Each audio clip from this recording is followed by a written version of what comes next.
Welcome back to Education Express, my dear friends. Today we'll be doing chapter number 2 in economics. If you remember in the previous class, that is our previous chapter that we did, we have focused a lot on want.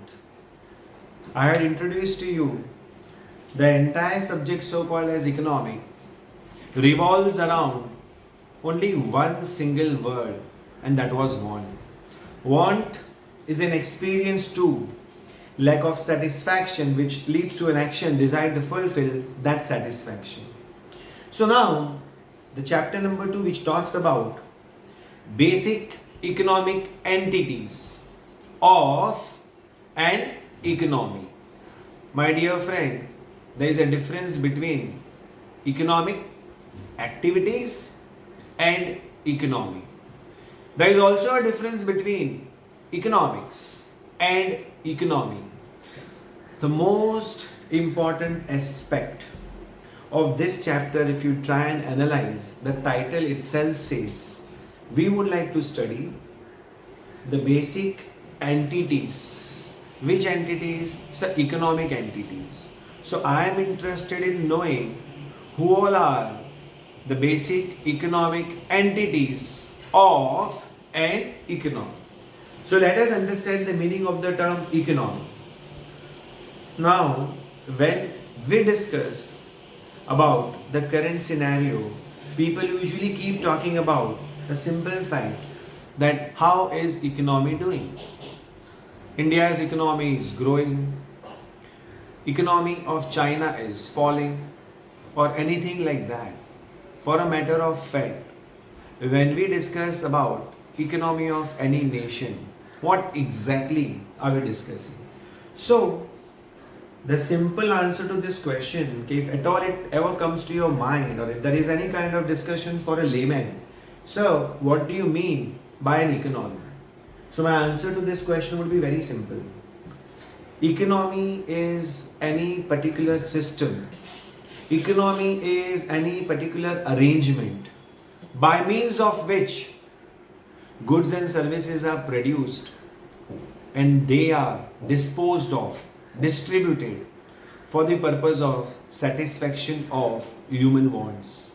That means any activity which is related, concerned directly or indirectly with the production of goods and services which can directly or indirectly satisfy the need of the people, satisfy the want of the people, then all such activity will automatically become a part of my economy. The above definition, when analyzed, states that there are two important people which play a very, very important role, or two activities which plays a very important role in an economy. An activity of production and an activity of consumption. Production, consumption, distribution, exchange. If you remember these concepts in your mind well, production, consumption, distribution and exchange, then these are the most important criteria, most important factor of an economy. When I discuss economy, I talk about most important thing, that is what? Sir, there has to be a production of goods and services. Again I repeat, there has to be a production of goods and services. And why do you need to produce goods and services? So I need to produce goods and services because, sir, there are consumers and they want their wants to be satisfied. They want to live. They want to earn a source of living. So, sir, they want employment also. So, when they get employed, so definitely they will earn something. When they earn something, they will spend. When they spend, so whatever is produced, whatever has been generated, will directly be consumed. In short, to sum up, my economic activity would be an activity of production, consumption, distribution and exchange. Of course, yes, one must have an investment horizon also.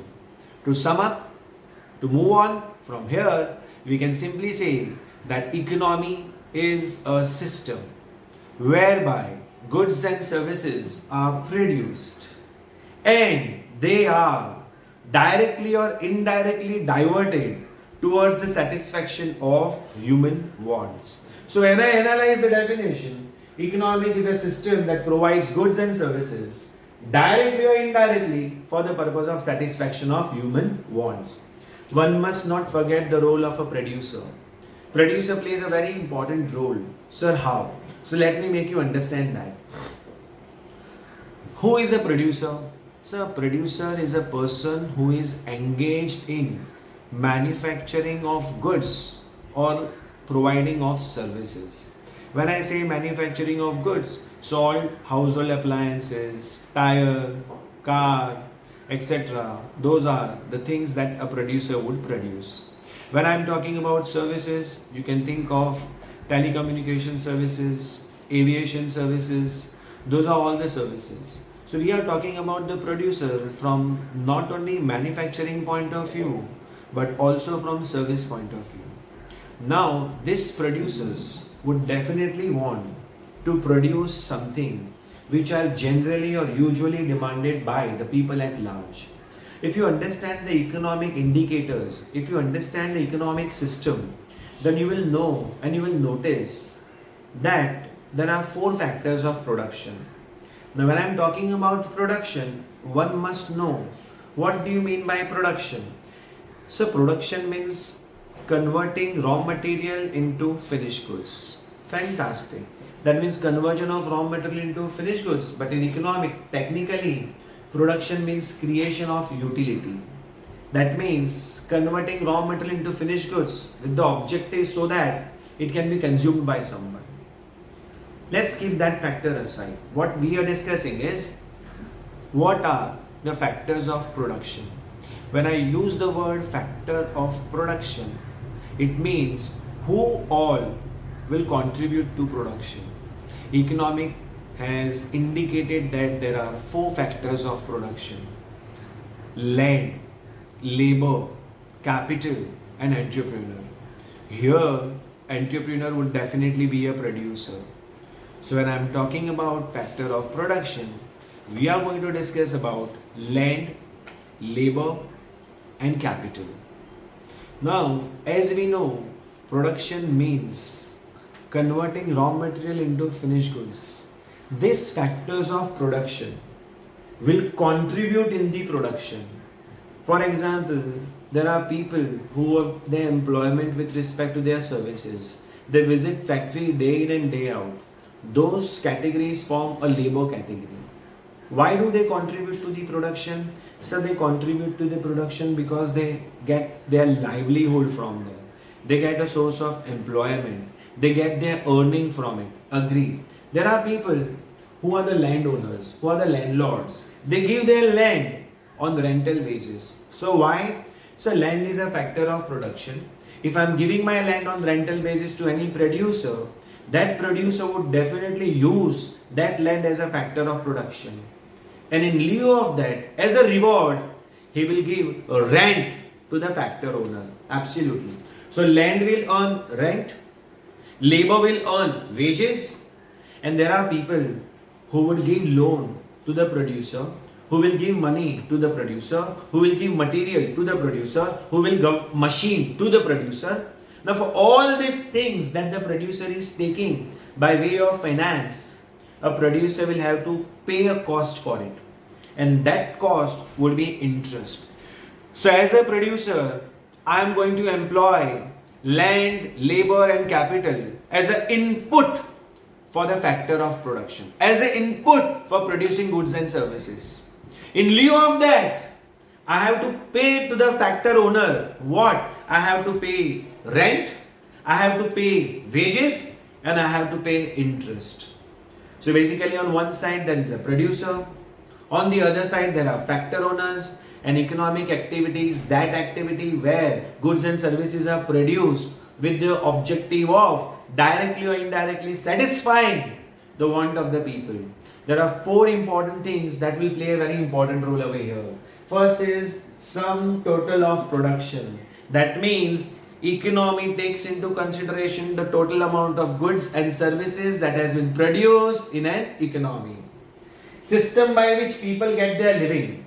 As I told you, all the factors of production will get employment only when a producer will start producing. A producer will use all these factors of production. He will employ them for the purpose of production of goods and services. automatically this factor of production, that means land, labor, capital, will automatically get their own employment by means of which they will contribute to production. Hence, they get their living out of it. They all will receive reward in the form of land will receive rent, labor will receive wages, capital will receive interest. There has to be a cooperation among all the producers. Remember, all the producers are segmented. That means they are distributed, dispersed, and they may not be probably producing the same thing. Someone who is producing tire, he will need rubber. Someone who is processing rubber, he will need farmers to provide them rubber from the rubber plant directly, because rubber being an agricultural commodity, it need to be processed. So first a raw rubber would be processed. It would be converted into a natural rubber. Natural rubber will be further processed to convert into a hard rubber. Hard rubber would be further processed to convert into a tire. That will be further demanded by an automobile industry to put it or fix it into the car. Now imagine, at all these different stages, we have all different producers. One producer depending on the other depending on the third one. There is a loop where each producer depends on the other producer for the source of supply of the raw material. There has to be a seamless chain among all of them. Now this chain is possible if and only if they cooperate with each other. Take another example. For example, a farmer who is growing a wheat in the farm. The wheat is processed and being forwarded to the flour mill. Now flour mill will directly depend upon the farmers. Failure of the farmers to provide wheat to them would lead to failure of the flour mill to function seamlessly. So there has to be a cooperation where a farmer can give an assurance to the flour mill saying that regularly, consistently, seamlessly, without any resistance, wheat would be supplied to your factory on regular basis. Based on that, a flour mill will convert a wheat into a flour.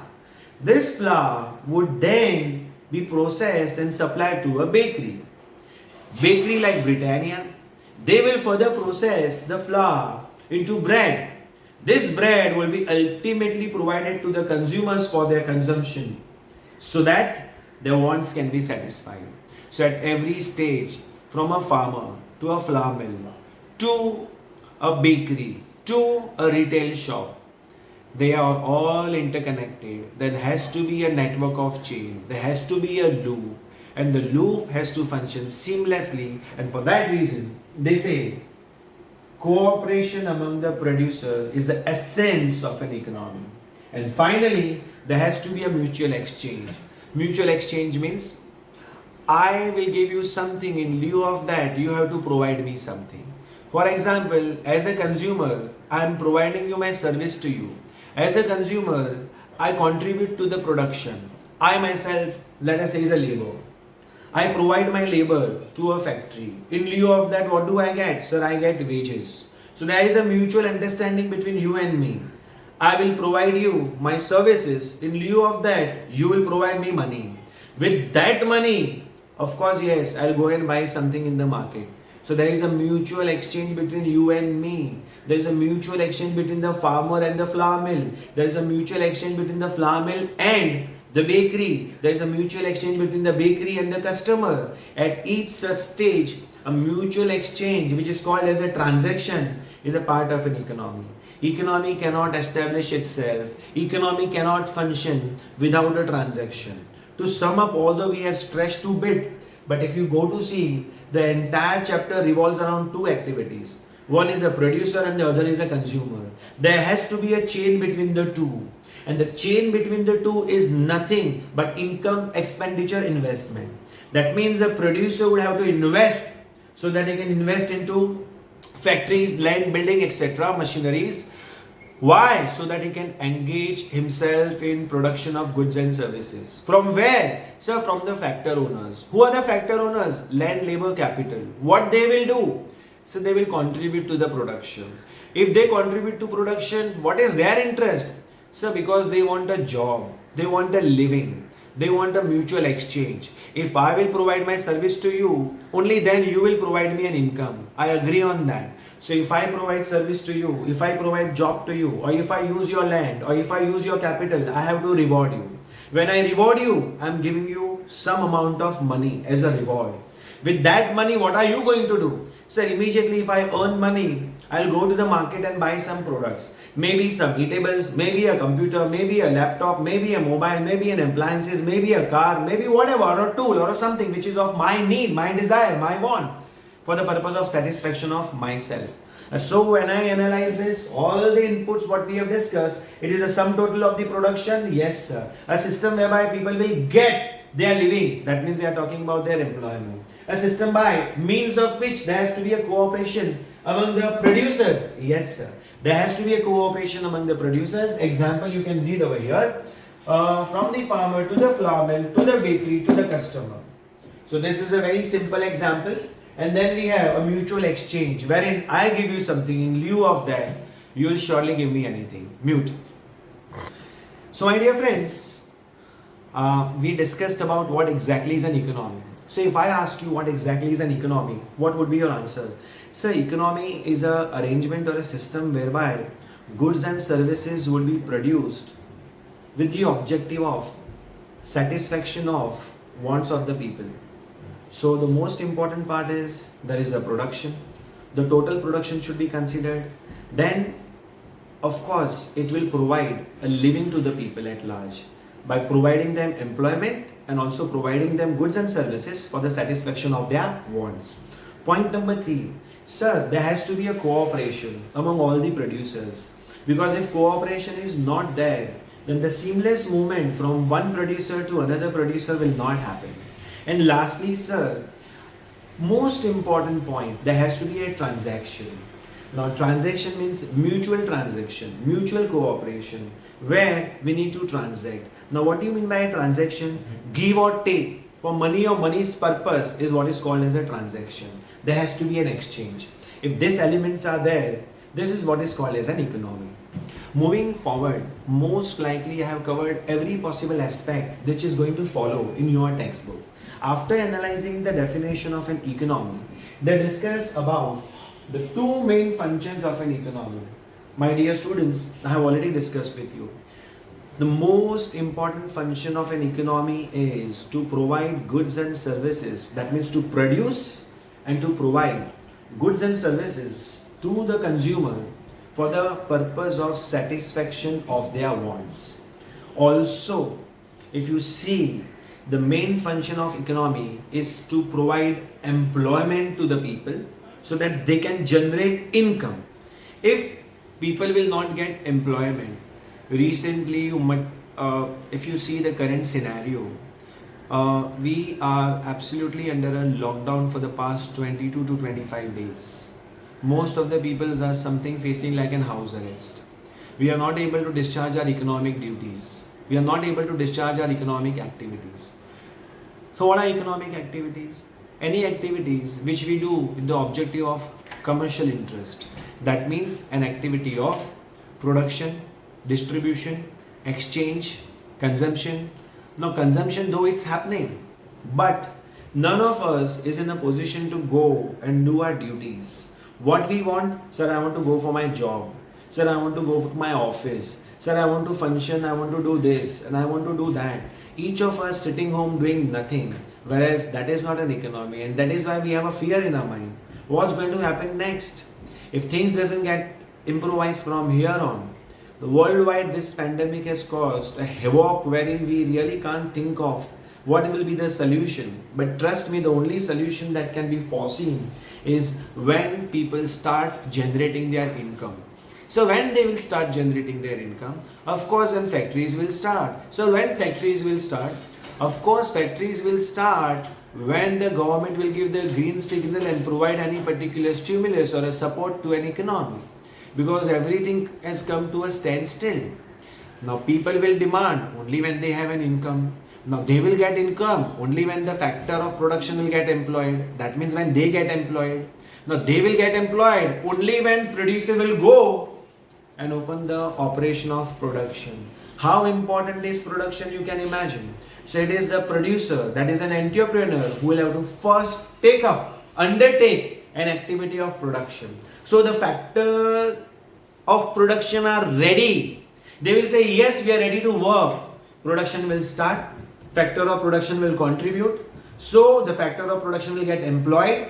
They will get income, and that income, when they spend, we call it consumption. So where the money will go? Money will come back again to the producer. I'll explain to you. Keep this in your mind, this loop, this function, this process, this phase, how it functions. I'm a producer. I'm interested in manufacturing these markers. So what do? I need a factory, that means land.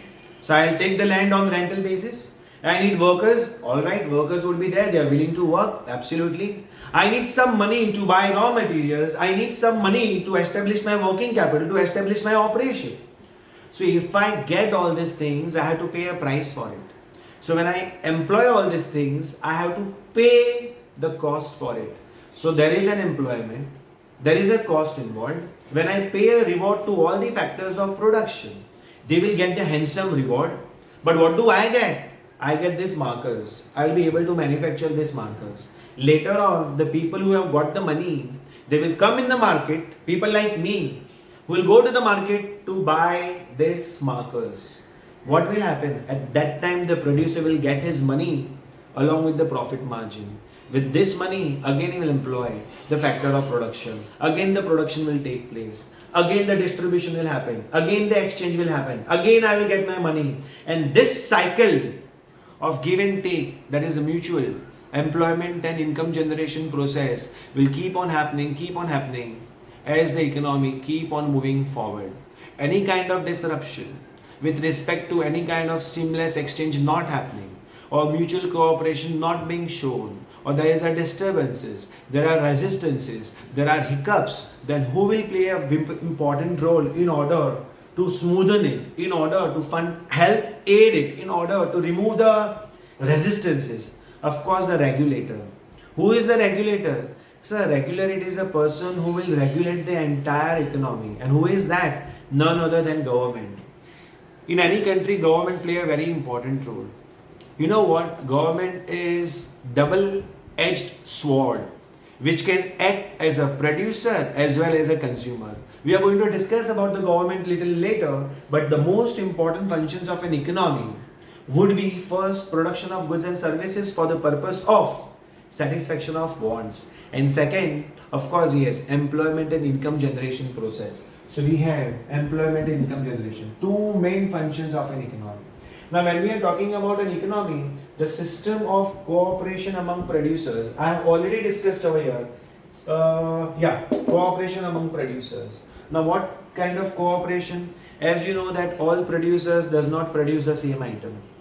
Someone will produce markers, someone else will produce dusters, someone else will produce laptop, someone else will produce, you can say, mobile phones. There has to be a dependency.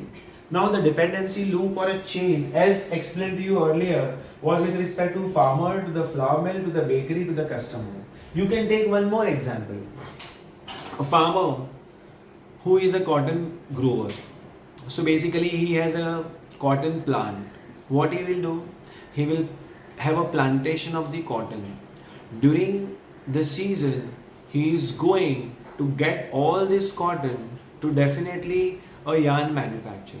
A yarn manufacturer in his mill will convert cotton into yarn. Those yarn fibers or a yarn thread would further become a raw material for the people or for the manufacturer who is engaged in manufacturing of a cloth. So a cloth manufacturer or a mill owner will depend for his raw material on a yarn manufacturer. A yarn manufacturer will depend upon the cotton grower, that means farmer. Now after the cotton is converted into yarn is converted into cloth. This cloth would definitely be a source of raw material for those people who are engaged in dyeing, processing and manufacturing of ready-made cloth. So that means you can imagine the interdependence of each other. There has to be a mutual cooperation among all the producers at all the level, then only an economy can function. Without mutual cooperation, economy cannot function. It is not possible. And this mutual cooperation is inherently there. It's been established by default. You don't have to make an effort, because one person's dependency on the other, that loop will go seamlessly in order to ensure that the goods and services are produced, not just produced, but they are distributed, they are consumed for the purpose of satisfaction of human wants. So you can have this example: system of cooperation among producers is the essence of an economy, and system of mutual exchange. Traditionally what used to happen? We all know for a fact that we are not going to provide everything that we need. We cannot manufacture everything what we need. It is practically not possible for any country also to manufacture everything what they need. There has to be an interdependence. We may be a good producer of, let us say, sugar. We may be a bulk producer of a sugar. India may be the largest producer of the sugar in the world. That does not mean that India will not need anything else other than sugar. We depend upon oil from Gulf countries, and many Gulf countries depend upon India. They look forward that India is going to supply various spices as well as handicraft goods. So basically, what used to happen traditionally, that no one was self-sufficient with respect to everything that you need. So there has to be an exchange, not just at the individual level, but the exchange used to happen at the global level also, and which is happening now also. But the only difference is, traditionally, every individual was engaged in different activity. I may be a good producer of, let us say, tools, whereas you were engaged in sugar mills, whereas someone else is engaged in something else. So we used to have a barter with each other. I always used to manufacture, I always used to produce more than what I need. The only reason was the surplus produced can be exchanged for something that I need. So in case if I was a manufacturer of, let us say, sugar, and I need only 20 kg of sugar, I used to manufacture 100 kg of sugar. The surplus 80 kg of sugar can be exchanged for a milk, it can be exchanged for a footwear, it could be exchanged for something else that was needed by me. Barter had got its own limitations with respect to exchange. We are not discussing over here the pros and cons of the barter, but traditionally the mutual exchange used to take place, and traditionally also the economy used to function based on production and consumption, based on mutual understanding, based on give and take, which slowly and gradually moved on to the modern economy, wherein everything can be expressed or measured in terms of money.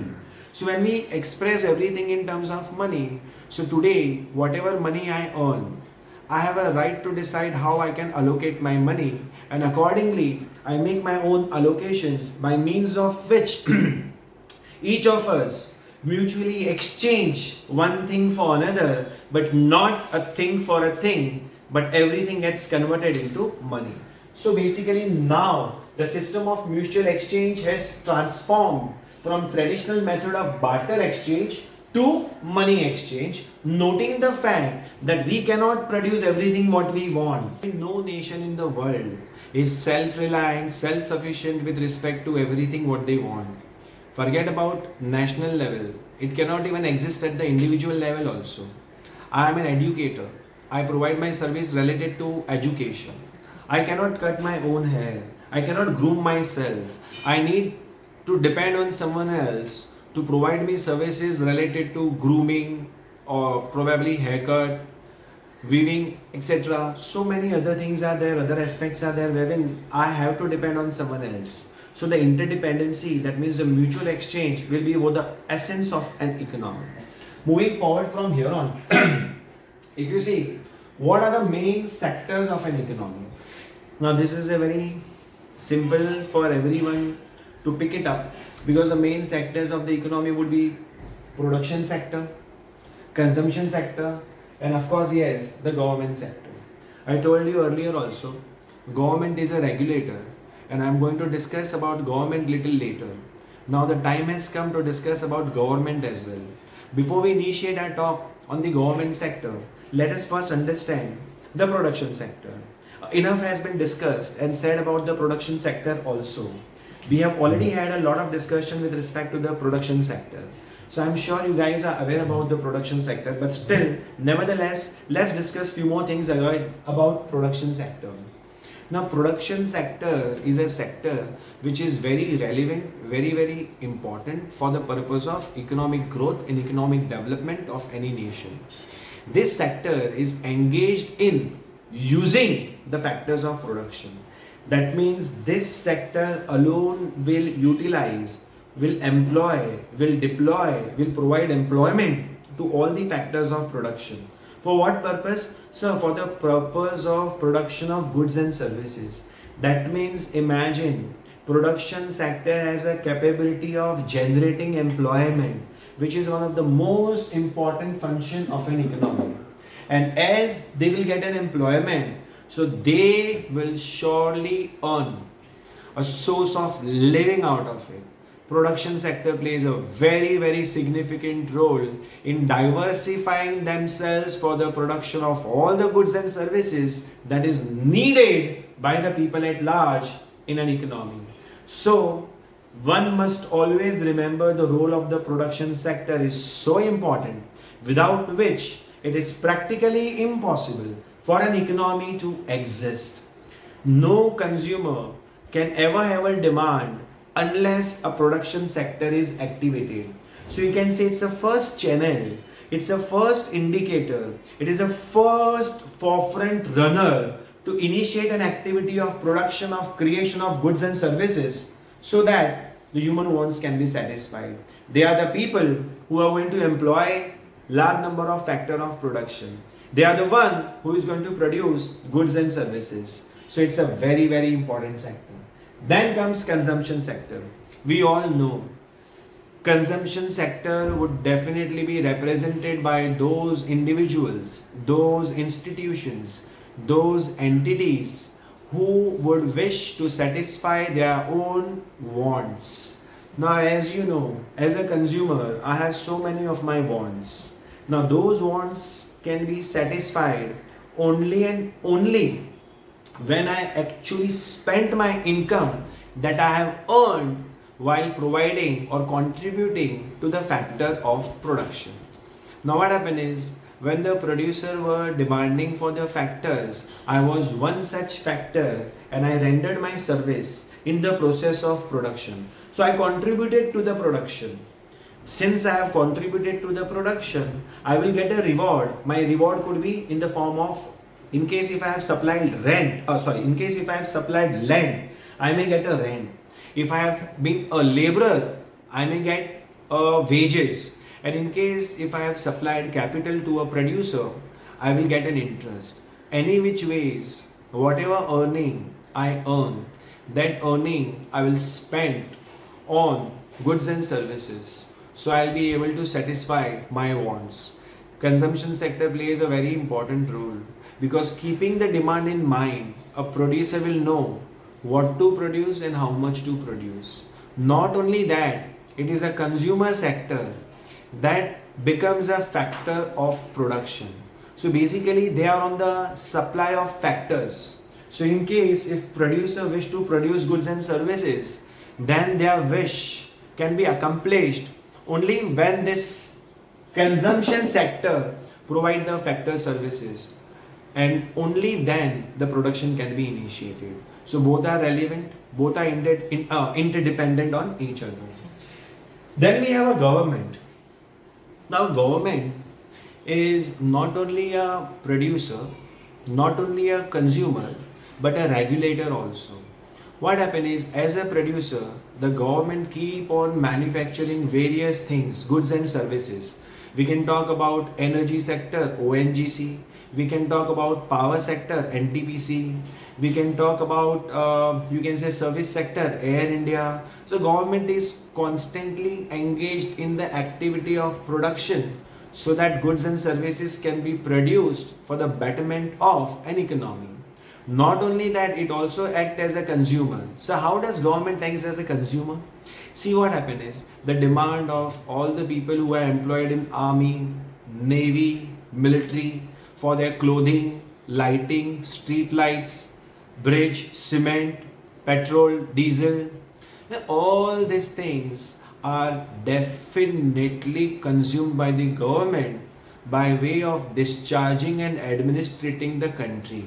So government does not just merely act as a producer, it also acts as a consumer by means of which balancing both the sectors. If there is any kind of disruption, if there is any kind of threat, or if there is any kind of lack of coordination which is required for the purpose of mutual cooperation, and if there is a disturbances or there are disruptions, then the government, by using its regulatory framework, by using its discretionary powers, by acting as a regulator, would negotiate between the producers, would negotiate between the sectors, would act as a regulator to have a harmonious settlement among those producers and to bring a harmony in an economy, so that again a seamless situation, a seamless flow, a smooth functioning of an economy can be assured,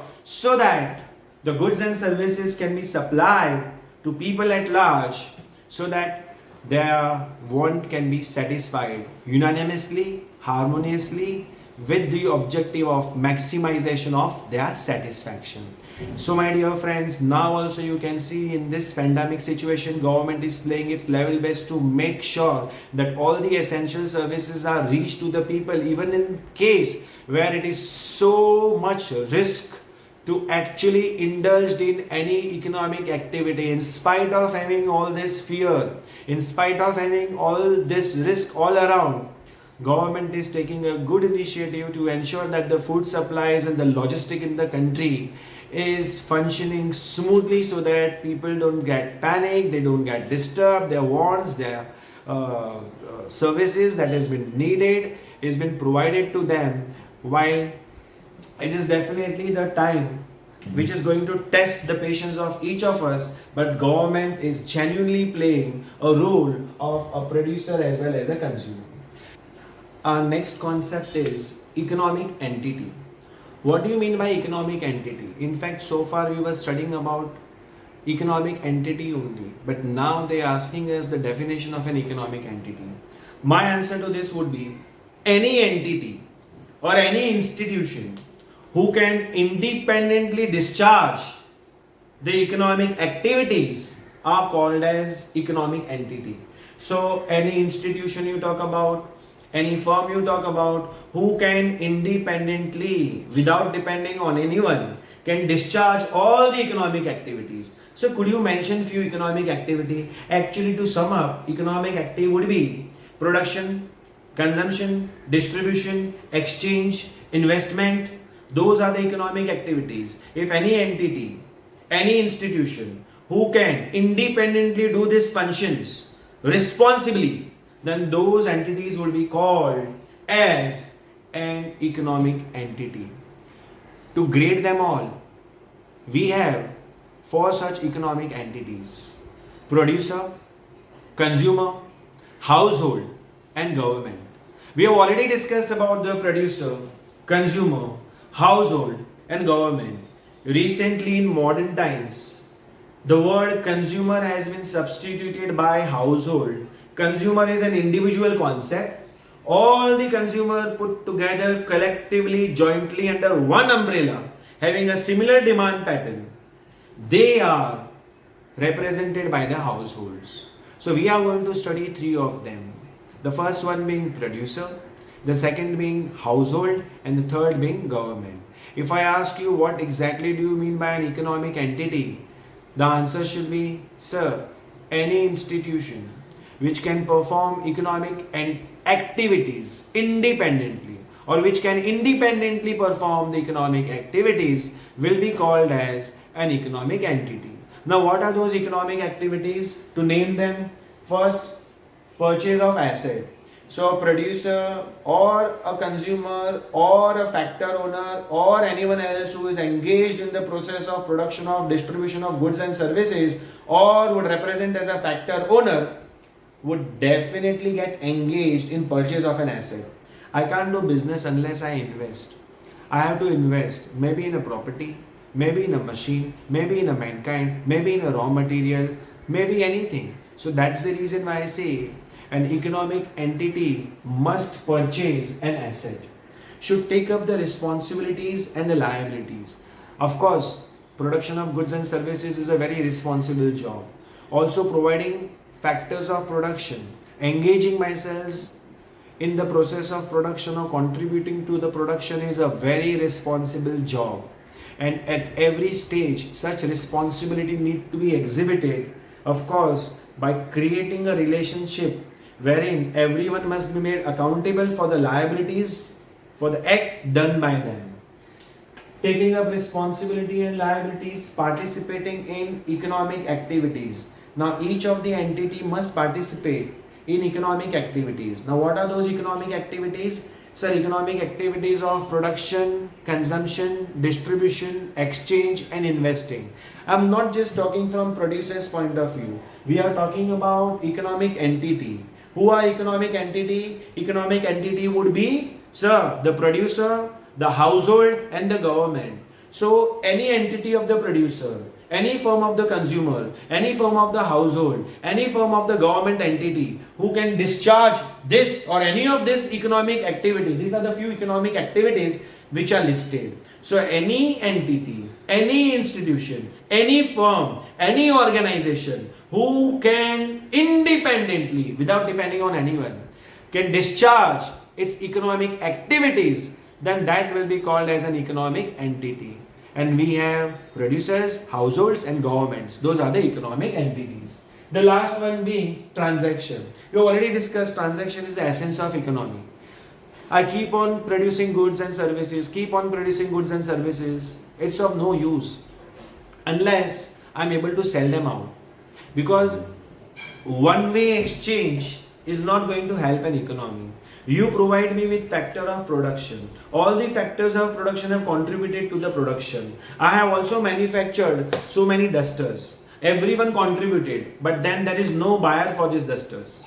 So there is a one-way exchange. You provided me your services, but then you have not come to purchase goods and services. That means I am unable to sell my goods and services. That means there is no demand for my goods and services. That means this dusters will remain in the warehouse as it is, as a result of which I will not be able to generate an income.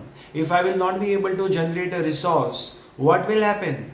Of course, I will not be able to employ the number of people, or I will not be able to employ the factors in my next process of production. So transaction is the essence of an economy. Transaction means mutual give and take. If you giving me, of course, yes, in return I have to give you something. And if I give you something, in return you have to keep giving me something. Definitely an economy functions on mutual give and take. There has to be a give and take. Only then the economy can sustain. Only then the economy can function, without which it is practically not possible. So these are the most important economic activities. As we discuss about the economic entities, the following are the economic entities. Those who are consumers, producers and government. As you know that the consumer is an individual concept, has been recently replaced by households. All consumers put together collectively having the same nature of demand under the same umbrella, where they jointly demand something, can be represented by the household sector. The next thing that we are going to study is importance of household sector, importance of producer, importance of government in an economy. Until then, goodbye.